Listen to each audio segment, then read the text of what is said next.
வணக்கம், welcome to my channel. இன்றைக்கி நாம் காட்டியானம் அரிசியில் அடை எப்படி செய்கிறதுன்னு பார்க்க போகிறோம். இது செய்கிறதுக்கு முன்னாடி இந்த காட்டியானம் அரிசினா என்ன, இதோட மகத்துவங்கள் என்னென்ன, இதை நம்ம உணவில் எடுத்துக்கிறச்ச நம்ம உடம்புக்கு என்ன நல்ல பலன்கள் இது கொடுக்குதுன்றத முதல்ல பார்த்துடலாம். இந்த அரிசியை பாருங்கள், லைட்டாக ரெட் கலரில் இருக்கும்.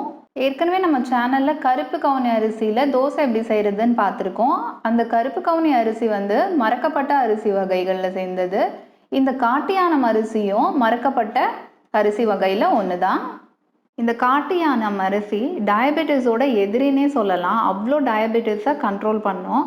சர்க்கரை வியாதி இருக்கிறவங்க இதை ரெகுலராக உணவில் எடுத்துக்கிறச்ச 100% டயபெட்டிஸ் கண்ட்ரோல் ஆகிறதுக்கு நிறைய வாய்ப்பு உண்டு.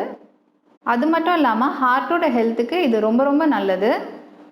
மெக்னீசியம், ஃபைபர் ரெண்டுமே ரொம்ப அதிகமாக இருக்குது. இது எல்லாத்த விட ரொம்ப ரொம்ப முக்கியமானது கால்சியம் ரொம்ப ரொம்ப அதிகமாக இருக்குது இந்த அரிசி வகையில்.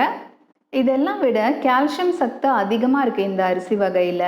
எந்த அரிசியிலையாவது நம்ம கால்சியம் சத்து அதிகமாக இருக்குன்னு கேள்விப்பட்டிருப்போமா? கேள்விப்பட்டிருக்கவே மாட்டோம். ஆனால் இந்த அரிசியில் கால்சியம் அதிகமாக ரொம்ப அதிகமாக இருக்குது.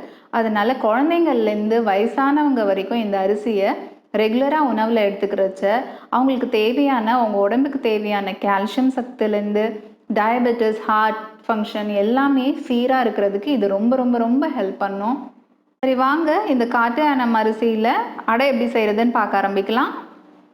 இதுக்கு தேவையான பொருள்: காட்டியானம் அரிசி 1/2 கப், பச்சரிசி ஒரு 1/2 கப்பு, உளுத்தம்பருப்பு, துவரம்பருப்பு, கடலைப்பருப்பு இது மூணுமே 1/4 கப் அளவுக்கு எடுத்துக்கோங்க. இதில் உளுத்தம்பருப்பில் தோல் நீக்காத அந்த பிளாக் கலரில் முழு உளுந்து இருக்கும்ல, அது நீங்கள் எடுத்துக்கிட்டிங்கன்னா இன்னுமே ரொம்ப நல்லது. பாசிப்பருப்பு 1/4 கப்பு. காட்டியானம் அரிசி அடை செய்கிறதுக்கு இந்த அளவு பருப்பு வகைகளை எடுத்துக்கோங்க. இது எல்லாத்தையும் முன்னாடி நாள் நைட்டே நல்லா கழுவிட்டு ஊற வச்சுட்டேன் நான். இது கூட ஒரு 3 பச்சை மிளகாவும் சேர்த்து ஊற வச்சுட்டேன் நான். இதை நைட்டே ஊற வைக்கிறது ரொம்ப நல்லது. மினிமம் ஒரு 5 மணி நேரமாவது ஊற வச்சோன்னா ரொம்ப நல்லது. இப்போ இதை நல்லா அரைச்சி எடுத்துக்கலாம். நான் இந்த மாதிரி நைட்டாக அரைச்சி எடுத்து வச்சுருக்கேன். நீங்கள் கொரன்னு வேணும்னா அப்படி அரைச்சிக்கோங்க. இதில் தேவையான அளவு உப்பு, ஒரு 2 பச்சை மிளகாய் சின்ன சின்னதாக நறுக்கி வச்சுருக்கேன், அதையும் போட்டுடலாம். ஒரு வெங்காயம், மீடியம் சைஸ் வெங்காயம், அதையும் பொடி பொடியாக நறுக்கியிருக்கேன், அதையும் ஆட் பண்ணிடலாம். கொஞ்சமாக கருவேப்பிலை கிள்ளி போட்டுக்கிறேன். ஒரு 1/4 டீஸ்பூன் அளவுக்கு பெருங்காயம் ஆட் பண்ணிக்கோங்க. அவ்வளோதான். இது எல்லாத்தையும் நல்லா கலந்து வச்சுக்கோங்க. கொத்தமல்லி போடணுன்னு நினைக்கிறவங்க கொத்தமல்லியும் ஆட் பண்ணிக்கலாம். அவ்வளோதான், நம்ம அடை மாவு ரெடி ஆயாச்சு. கல் சூடான உடனே 1 கரண்டி அளவு அடை மாவை எடுத்து ஊற்றுறேன் நான். 1 டீஸ்பூன் அளவுக்கு எண்ணெயோ நெய்யோ இல்லை நல்லெண்ணெய்யோ நீங்கள் விட்டுக்கலாம்.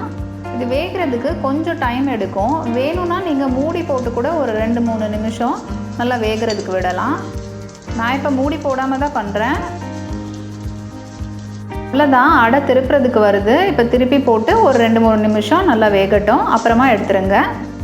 அவ்வளோதான், நம்ம காட்டியானம் அரிசி அடை ரொம்ப சூப்பராக ரெடி ஆகிடுச்சு. கால்சியம் டெஃபிஷியன்சி இருக்கிறவங்க, மூட்டு வலியில் கஷ்டப்படுறவங்க, லாக்டோஸ் அலர்ஜிக்காக இருக்கிற குழந்தைங்க, பெரியவங்கன்னு எல்லாரும், ஸ்போர்ட்ஸ் பிளேயர் உட்பட இந்த அரிசியை உணவில் ரெகுலராக அவங்க சேர்த்துக்கிறச்ச அவங்க உடம்புக்கு தேவையான எல்லா சக்தியும் பலனையும் கொடுக்கும் அவங்களுக்கு. இதை நான் இன்றைக்கி அவியலோடு சாப்பிட போகிறேன். நீங்கள் விருப்பப்பட்டிங்கன்னா அவியல் செஞ்சு சாப்பிட்லாம். இல்லைன்னா உடச்சக்கடலை சட்னி, வேர்க்கடலை சட்னி எதுவுமே இல்லைன்னா ஊறுகாய் தொட்டுறது கூட சாப்பிட்லாம். அவ்வளோ நல்லாயிருக்கும். இந்த ஆரோக்கியமான காட்டியானம் அரிசி அடை கண்டிப்பாக செஞ்சு பாருங்கள். டெஃபினட்டாக உங்களுக்கு ரொம்ப ரொம்ப பிடிக்கும். இந்த வீடியோ உங்களுக்கு பிடிச்சிருந்ததுன்னா லைக் பண்ணுங்கள், ஷேர் பண்ணுங்கள் உங்கள் ஃப்ரெண்ட்ஸ் ஃபேமிலியோட.